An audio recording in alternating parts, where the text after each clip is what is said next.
Hai, Assalamualaikum warahmatullahi wabarakatuh dan salam sejahtera. Untuk video kali ini, saya nak menerangkan kepada awak tentang subtopik 1.2, pengertian sejarah mengikut pandangan sejarawan. Sejarawan tu apa ya? Sejarawan adalah orang yang pakar tentang sejarah. Baik, dalam buku awak ini, ada 5 orang yang pakar tentang sejarah dan mereka telah memberikan tafsiran sejarah ataupun pengertian sejarah mengikut pandangan masing-masing. Kita zoom supaya nampak dengan lebih jelas. Kita tengok sejarawan yang pertama. Sejarawan yang pertama nama dia Herodotus. Herodotus ni adalah seorang ahli falsafah Greek. Pada masa ni, beliau lahir di Turki. Baik, kita tengok yang dalam bulatan tu. Itu yang dikatakan oleh Herodotus.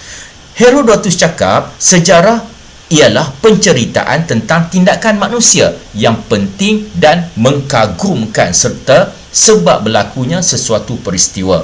Itu yang dalam bulatan yang awak nampak itu adalah kata-kata daripada sejarawan.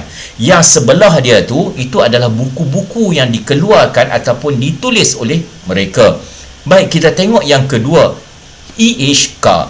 E.H. Carr ini adalah sejarawan Inggeris ataupun orang putih. Jadi, beliau cakap sejarah merupakan satu proses interaksi berterusan antara ahli sejarah dengan fakta-faktanya. Suatu dialog yang tidak berkesudahan antara masa kini dan masa lampau. Maksud dia, ada connection di antara masa sekarang dengan masa yang lepas. Baik, sejarawan yang ketiga adalah sejarawan Islam. Sejarawan Islam ini bernama Ibn Khaldun. Ibn Khaldun banyak menghasilkan buku-buku dan satu daripada bukunya ialah menceritakan tentang sejarah. Ibn Khaldun cakap, sejarah membicarakan ataupun membincangkan perkara tentang masyarakat manusia, peradaban dunia dan perubahan-perubahan yang berlaku pada sifat-sifat masyarakat itu.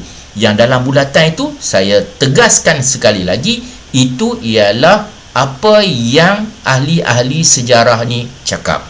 Yang nombor 4, ini adalah sejarawan Malaysia. Beliau ialah Ko Kek Kim, Profesor Emeritus Dr. Ko Kek Kim, seorang pensyarah. Ko Kek Kim cakap, sejarah merujuk kepada apa-apa yang pernah ataupun sudah berlaku. Sejarah mendorong kita lebih memahami apa-apa yang berlaku pada masa kini, di samping menjamin kesilapan yang sama tidak berulang.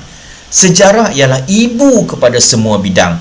Ko Kek Kim, dia bagi pengertian sejarah tu dengan lebih luas. Jadi, kita nampak dengan lebih jelas.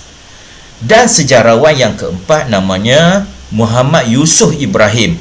Muhammad Yusuf Ibrahim, dia kata sejarah ialah masa lalu itu sendiri. Sejarah juga merupakan catatan ataupun rekod tentang sesuatu peristiwa yang berlaku pada masa yang lalu. Ini adalah pengertian sejarah yang dibuat ataupun yang disampaikan oleh sejarawan-sejarawan berdasarkan kajian mereka. Baik, kalau kita tengok di sini, setiap sejarawan dia ada buku dia sendiri. Buku-buku ini awak kena hafal nama buku dan siapa yang menulis. Kadang-kadang dalam peperiksaan nanti, dia akan minta kita senaraikan buku yang ditulis oleh sejarawan ini. Awak jangan bimbang. Soalan-soalan tidak akan diambil dari luar skop buku teks awak. Mesti diambil daripada skop yang ada dalam buku teks awak.